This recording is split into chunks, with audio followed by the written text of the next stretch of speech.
A origem do templo cristão. Para a gente entender a origem do templo cristão, desses templos que vemos aí, vamos entender primeiro a origem da sinagoga. Deus ele deu a lei através de Moisés, tirando o povo lá do Egito. Nós vemos isso em Êxodo, no começo disso aí.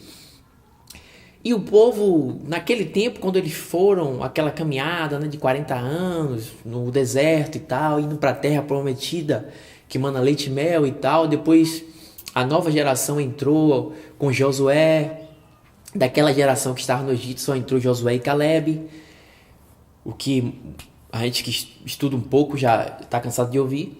Mas o que acontece? O pessoal não tinha o costume de fazer templos e tal, porque na verdade toda essa nação, o povo de Israel, as 12 tribos que foram tiradas do Egito, eles tinham ali Josué, tinha Moisés também, que trouxe a lei. Então, imagine um país que toda nação tem a sua lei religiosa, espiritual e a lei cívica, política ligado, entendeu? Era o tempo do governo teocrático quando você estuda esse tempo. Deus era o rei e através do seu profeta Moisés, ele trazia as leis naturais, entendeu? Você vê em Levítico vários tipos de leis e as leis espirituais.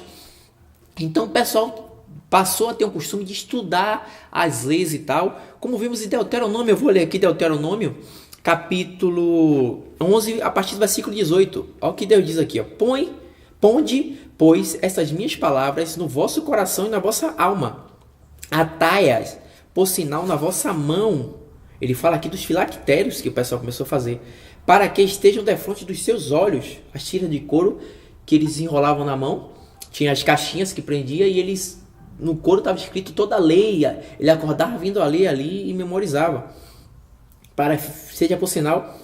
né? Fique defronte dos seus olhos, ensine a vossos filhos, falando delas assentado em vossa casa e andando pelo caminho e deitando-vos e levantando-vos, ou senão e ao deitares ou levantares, escreva-as nos umbrais das vossas casas e nas vossas portas, para que se multipliquem os vossos dias e os dias de vossos filhos na terra, que o Senhor sob juramento prometeu dar a vossos pais, e sejam tão numerosos como os dias do céu,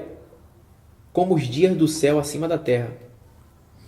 Então, eles tiveram o costume de já ensinar seus filhos e tal. Eles tinham essa questão de fazer sinagoga. Então, quando é que surgiu isso?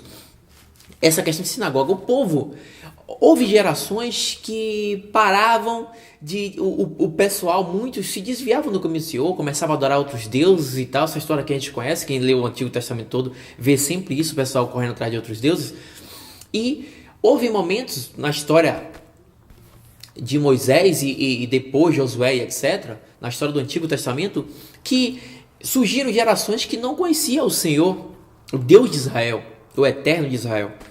E o que acontece?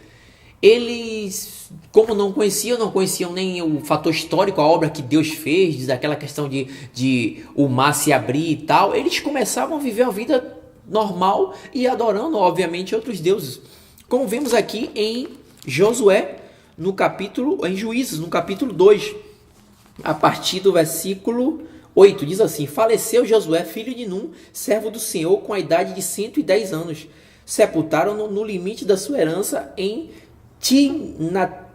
Timnat-Heres, na região montanhosa de Efraim, ao norte do Monte Gás. Foi também congregada a teus pais toda aquela geração. Olha para aqui. E outra geração após eles se levantou, ou seja, surgiu outra geração depois deles, que não conhecia o Senhor, nem tampouco a obra que fizera a Israel. Ou seja, surgiu outro povo, outra nação depois deles, que não conhecia o Senhor, o Eterno, nem tampouco a obra, o que Deus fez a Israel. Então fizeram aos filhos de Israel o que era mal perante o Senhor, pois serviram aos Balaíns, deixaram o Senhor, Deus de seus pais, e que os tiraram da terra do Egito, e foram após outros deuses, dentre os deuses das gentes que haviam ao redor deles. e o adoraram e provocaram a ira do Senhor. Obviamente eles foram influenciados por outras nações que adoravam outros deuses. Então o que acontece? O pessoal começou a nação não estava com aquela coisa de todo mundo ensinar seu filho, de já ter esse conceito e tal. Eles se espalhavam, começou a ter divisão. Então o tabernáculo, as sinagogas, segundo o Talmud, que é um livro da história do povo judeu e tal, tradição deles, já havia sinagoga antes, mas como instituição, ela deu origem depois do cativeiro babilônico, no século 6 a.C., 600 anos, mais ou menos, 500 e quase 600 anos antes de Cristo. O reino do norte ou do sul, se não me falha a memória, foi invadido pelos babilônicos. E aí eles perderam, foram escravizados e tal. E após esse exílio babilônico, eles tiveram o templo foi destruído, o templo de Salomão.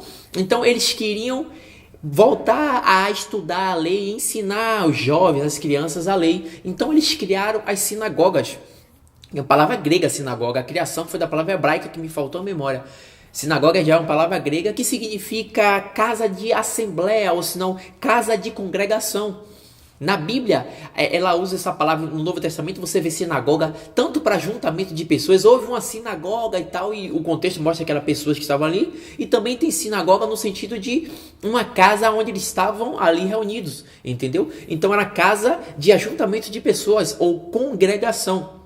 E Jesus, você vê na Bíblia, ele visitando muitas sinagogas e indo pregar, indo falar da palavra. Então, desse princípio aí, surgiu os templos cristãos, entendeu? Com a questão de Roma e tal. Mas o que acontece? Essa questão da sinagoga foi para ensinar o povo a lei. Porque se toda a família, digamos, o Brasil, todo mundo tivesse uma cultura cristã ou judaica, o que for, e já ensinasse aos seus filhos, entendeu? E tivesse um templo maior, onde todo mundo se reunia uma vez por ano, um exemplo, tipificação do templo de Salomão, normal, não havia essa necessidade. Mas como havia divisões, uns adorando outros deuses, crianças que não sabiam, eles disseram, vamos espalhar várias sinagogas, vários pontos onde a gente ensina a Torá, a lei, onde a gente estuda, no Shabá, eles faziam isso no sábado, segundo a tradição dos judeus. E daí deu origem às sinagogas, que ajudou muito a voltar a trazer as coisas da lei, estudar e tal, os escribas e tal, os mestres da lei. E Jesus, no tempo de Jesus, ele visitou várias sinagogas. O que acontece? Vemos ele, Jesus, na sinagoga e tal. Daí veio a questão de templos, entendeu? Cristãos. O templo cristão, eu interpreto como a sinagoga. Não temos uma nação cristã que o pai já ensina seu filho, que era para ser assim. Não era para depender do pastor, como a educação mesmo, não era para depender do professor da escola para passar a educação do seu filho. Não, você tem que passar princípios de caráter, tal, direitos humanos, então, como respeitar o próximo, direito de vir, isso tem que vir de casa, entendeu? Como não tem na maioria das casas, então precisa da escola. Como não tem, não que eu estou tirando o poder da escola, do governo e tal, mas a questão do templo hoje cristão serve para poder, como casa de congregação, onde a pessoa que quer ouvir uma palavra que não teve da sua família, ela entra lá e tem lá uma palavra, ela vai analisar tudo, até o que é bom. Ah, mas tem lugares, a maioria dos lugares tem erro. Nem tudo tem erro, entendeu? Tudo tem erro. Se no espiritual, nas coisas de Deus tem erro, tudo tem erro. Na política tem erro, em qualquer área tem erro, em jogos, o que for tem erros. E onde tem dinheiro tem ladrão. Essa frase é certa. Mas a questão de ter erro não invalida, entendeu? O lado bom da sinagoga. Eu prefiro muitas congregações aí, casas, assembleias que chamam de igreja. Eu prefiro muitas delas, mesmo com muitos erros, do que bares. Não que seja errado beber, entendeu? Mas só que como o povo, a maioria das pessoas são escravos em si, então eles bebem para se embriagar e perde a sobriedade, sai dali, mexe o carro nas pessoas. Você vê aí muita gente matando famílias, carro, você vê um puxando arma e matando o outro. Amigos que estavam ali no aniversário, quando eu estou embriagado, eu creio também que o espírito... A pessoa perde sobriedade e o diabo tem acesso à pessoa. E aí você vê, briga, eles mesmo se matar. No outro dia ninguém lembra de nada, tá chorando porque o outro tá no hospital. Então eu prefiro igreja, assim, entendeu? Que tá ensinando, quer ou não queira, a palavra do Senhor. Por mais que ele esteja ali no intuito de tomar dinheiro, muitos, não todos, mas a pessoa está ali querendo a verdade, querendo Deus, e Deus vai passar a informação, entendeu? Muitas vezes a palavra de Deus não está nos lábios de quem prega, e sim no ouvido de quem ouve. Então daí, desse princípio das sinagogas que já havia no tempo de Cristo, dos judeus, veio o princípio dos templos cristãos. Então, isso não é errado, um templo cristão, um prédio cristão, um salão cristão, ou uma casa de congregação, de estar pessoas ali congregada. Isso não tem nenhum problema. O problema é o que fazem do templo. É o que eu venho sempre falando em vários vídeos, é a pregação templocentrista, dizendo que o templo é a casa de Deus, que para você buscar Deus é só indo no templo. Se você vai no templo só dia de domingo, você é um crente domingueiro que só busca Deus no templo. Ou seja, você só está buscando a Deus se você for ali. Se você oferta ali, você oferta a Deus. Se você não ofertar ali no templo, der ao medinho o que for, não, você não deu a Deus. Templocentrismo é essa pregação que é maldosa, entendeu? Nada que afora do homem, o templo ou o que for, pode contaminar, é o que sai do coração, que o cara passa no sentido maldoso. Isso é que faz mal às pessoas, entendeu? Mas o templo é muito bom. Onde eu congrego, a gente não coloca até um nome denominacional, apesar que serve só como ponto de referência, entendeu? Ou identificação, porque existe várias casas de congregação. Mas eu me utilizo de um espaço, um prédio, um templo, entendeu? Mas lá a gente não cultua isso, não adora isso. Isso aí é só para a gente ficar imune do sol, da chuva, para poder agregar as pessoas e acolher, que ninguém dos irmãos tem uma casa grande, entendeu? E mesmo se tivesse, às vezes você tem filhos, sua família, não é muito legal. Então esse templo ajuda, mas ele só serve para isso. Ele é colocado no lugar de templo. Ali a gente prega a palavra, entendeu? Agora, o que fazem do templo, toda pregação templocentrista, o templo como centro de tudo, de buscar, de adorar, de ofertar, de agradecer, de louvar, isso aí é o que faz mal, entendeu? O templo que Deus habita não é nesse templo. Ali, quem habita é a gente, entendeu? A gente que se utiliza dele. O templo que Deus habita e que está habitando sempre é na gente. O templo do Espírito Santo. Então, daí, dessa questão os templos que tem hoje, é semelhante às sinagogas dos judeus que eles fizeram. Muitas sinagogas havia corrupção para tomar dinheiro? Sim. Hoje é a mesma coisa. Muitos templos há corrupção. A questão é o ser humano analisar tudo e só reter o que é bom. Mas o templo, ele serve sim, ele é útil. Hoje em dia você não tem uma nação cristã para todo mundo já vir de casa aprendendo, então você precisa. Tanta gente que sai de nocheada aí querendo matar o cara, e entra num templo e ouve uma palavra de amor, de perdão e tal. Pessoas que ouviram uma palavra, entendeu? E mudaram de vida. Então isso é fato, e contra fato não há argumento. A gente vê melhor em muita gente, entendeu? Agora existe uma minoria que se utiliza do conhecimento errado para poder ganhar dinheiro, para poder dominar as pessoas. É isso que a gente critica. Mas o princípio aqui não é desfazer disso aí, como muitos tentam desfazer. Não tem como você, as pessoas, não vá para o templo nenhum, os radicais, né? Não entra em nenhum templo, é tudo errado, tal. Eles são intolerantes, se tiver uma coisa que ele discorda, então acabou, não presta mais nada, entendeu? Como se fosse que eles são dono da verdade, tudo que ele fala é certo. Então, isso aí, imagine se todo mundo, a maioria das pessoas ignorantes e tal, gente nova, se fecha todos os templos, as pessoas não têm onde ir. Eles vão ser influenciadas, como em Juízes capítulo 2 que nós lemos, as pessoas, os pagãos, as pessoas que adoram outros deuses de outras religiões e tal, entendeu? Então, e vão fazer o que é mal perante o Senhor. A questão de templos cristãos, a pessoa pode entrar, tem uma palavra, tem um acolhimento, entendeu?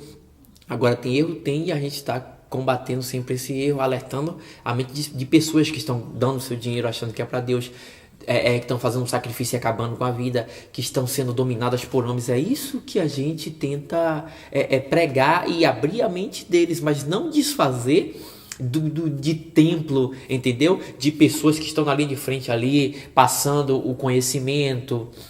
Isso não, isso é louvável e é muito difícil você estar ali lidando com pessoas, com todo tipo de gente, até mendigos e tal, você tem que ficar ali. Às vezes você está dormindo, alguém liga que houve um problema com alguém. Isso é difícil, entendeu? É difícil às vezes você está cheio de problema e você ficar ouvindo o problema dos outros. Isso psicologicamente, nem psicólogo aguenta. Psicólogo, ele ouve o seu problema lá porque você pagou e tal, e depois ele já tem uma técnica de fazer tudo aquilo passar, ele esquecer tudo. Entendeu? Entre aspas. Porque ele não quer ficar com aquilo guardado que ele sabe que vai acabar com ele. Então ele ouve de 1, de 2, de 10, mas depois ele sai fora do trabalho, a vida pessoal dele. Então é difícil fazer o que muitos fazem aí, entendeu? É fácil o cara chegar aqui, gravar um vídeo e nada, saia dos templos, fica em sua casa e tal. E os leigos, entendeu? Que não sabe distinguir da mão direita à mão esquerda. Você observa que muitos deles, que dá uma de bacana, eu entendi a verdade, do nada ele volta pra vida ruim, volta pra criminalidade e muitos já morreram, como eu vi, entendeu? Que tinha, eu aprendi a verdade, então isso é muito arriscado, entendeu? O templo cristão, ele serve sim, mas serve como um simples assembleia de congregação, um espaço para congregar, para estar ali imune do sol ou da chuva. E um abraço para o irmão Robson Costa, meu irmão aí do peito, que eu gosto muito. E somos amigos. E ele me incentivou muito a gravar esse vídeo aqui, alertar o pessoal. Eu agradeço muito por me incentivar a gravar esse vídeo e tá explicando a questão do templo, a questão da utilidade do templo e tal. E colocando ordem nisso aí para que muitas pessoas não pensem que tudo é errado, que tem que sair, que tal. Não é bem assim não. Então, obrigado, irmão Robson. Tamo junto sempre. Fica na paz, irmão.